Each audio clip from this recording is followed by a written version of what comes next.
আসসালামু আলাইকুম এভরিওয়ান। এই যে আমার পাশে দেখতেছেন এগুলো হচ্ছে ঢেঁড়স গাছ। আমরা কেউ কেউ এটাকে ভেন্ডি গাছও বলে থাকি। তো আলহামদুলিল্লাহ আমার এই ছাদের উপরে কিন্তু ঢেঁড়স গাছের ঢেঁড়সের বাম্পার ফলন হয়েছে। ঢেঁড়স গাছগুলি এখন একদম শেষ পর্যায়ে। হয়তো আর বেশি আমি ফলন পাবো না, কিন্তু মাশাআল্লাহ অনেকগুলি ফলন পাইছি। তবে এই যে দেখেন এই গাছটা কিন্তু নতুন করে ফলন আসতেছে আবারও একদম শেষ পর্যায়ে। তারপরেও কিন্তু দেখছেন মাশাআল্লাহ এখানে অনেকগুলি অনেকগুলি ফুল আছে। এবার এই যে এটা কিন্তু ঢেঁড়স অলরেডি, ঠিক আছে, এটা ঢেঁড়স, এগুলো তো ফুল থেকে ঢেঁড়স হয়ে গেছে, এটাও ঢেঁড়স ছোট।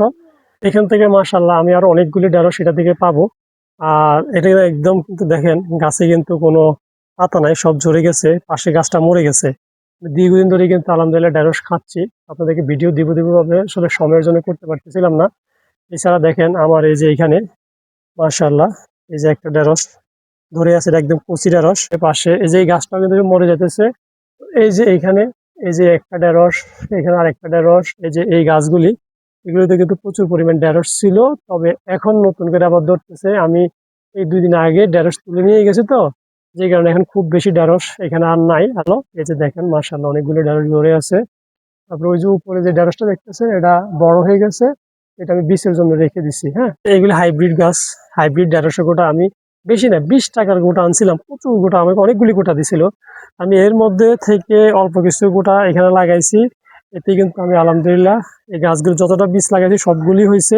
এই যে এখানে ঢেঁড়স গাছগুলি আমি অনেক যত্ন নিছি, কিন্তু যত্নের ফলে কিন্তু এই ঢেঁড়স গাছ হচ্ছে। এবং আমি এখানে একটা সার ব্যবহার করছি, জাস্ট রাসায়নিক একটা সার ব্যবহার করছি। তো কি সার ব্যবহার করছি সেটা ইনশাল্লাহ দেখাবো, তার আগে একটু ঢেঁড়সটা খেয়ে নিই। তো দেখেন ঢেঁড়স খাওয়ার মজাটা আলাদা, জাস্ট গাছ থেকে ছিঁড়লাম আর খেলাম। হম, বেশ ভালো। ঠিক আছে, কাঁচা ঢেঁড়স খেতে আসলে অনেক সুস্বাদু। আপনাদের কার কাছে কেমন লাগে আমি জানি না, এরকম ভিডিও আমি ভিডিওটা করতেছি। ঠিক আছে, তো মাশাল্লাহ ঢেঁড়সটা কিন্তু খুবই সুস্বাদু, খেতে অনেক মজাদার। এখন যেহেতু বর্ষাকাল, খুব একটা পানি দেওয়া লাগে না। এই যে যেমন আজকে আমি অনেকদিন গাছের মধ্যে কিন্তু পানি দিই নাই, দেখেন অলরেডি। তারপরেও কিন্তু দেখছেন মাটিগুলো একদম ভেজা। ঠিক আছে, একদম ভেজা তস আছে। এখন যদি বর্ষাকালে যেন পানি দেওয়া লাগে না, যদি বর্ষাকাল না হতো সেক্ষেত্রে অবশ্যই আমাকে সকাল বিকেল 2 বেলা পানি দেওয়া লাগতো।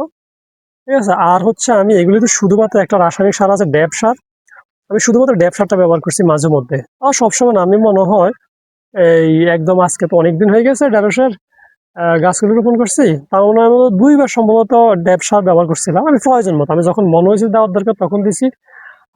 ঠিক আছে, কারণ আপনার প্রয়োজন না হলে শুধু শুধু সার ব্যবহার করার কোনো দরকার নাই। আমি 2 বার প্রয়োজন মনে হয়েছিল, এই জন্য আমি এখানে সার দিছিলাম। আর এমন কিছুই করি নাই। ঠিক আছে, যদি যখন দেখি যে টানা কয়েকদিন বৃষ্টি হয় না, তখন জাস্ট একটু পানি দিই। এছাড়া তেমন কিছুই করি না আমি। হ্যাঁ, এখন যদি বৃষ্টি হয়, যেমন এই যে আজকে এখন আবার বৃষ্টি হওয়ার সম্ভাবনা আছে। তো আমার এই যে দেখেন এখানে অলরেডি একটু মাটিগুলি শুকায় আসছে। হ্যাঁ, এই যে মাটিগুলি শুকায় আসছে, এইগুলি একটু বৃষ্টি আসবে যা বোঝা যাচ্ছে। আকাশের অবস্থা আমি একটু দেখাই আপনাদেরকে, দেখেন। ঠিক আছে, এই যে দেখেন কি পরিমাণ মেঘ ধরে আছে। ঠিক আছে, সাদা যেটা সেটা কিন্তু আকাশ পরিষ্কার, কিন্তু আর বাকি কিন্তু প্রচুর পরিমাণ মেঘ আকাশে, যে কোনো মুহূর্তে বৃষ্টি আসবে। তো এখানে জাস্ট আমি পানি দিতাম, রাসায়নিক সার এই 2 বার আমি ব্যবহার করছি। এছাড়া আমি কিছুই করি না। জাস্ট বীজটা কেনার সময় আপনারা অবশ্যই দেখে শুনে কিনবেন, যেন ভালো জাতের ভালো হাইব্রিড বীজ পড়ে, তাহলে দেখবেন যে ফলন ভালো আসবে। ঠিক আছে, কারণ বীজ যদি ভালো না হয় তাহলে সেক্ষেত্রে গাছ ভালো হবে না, গাছ ভালো না হলে কিন্তু ফলন ভালো হবে না।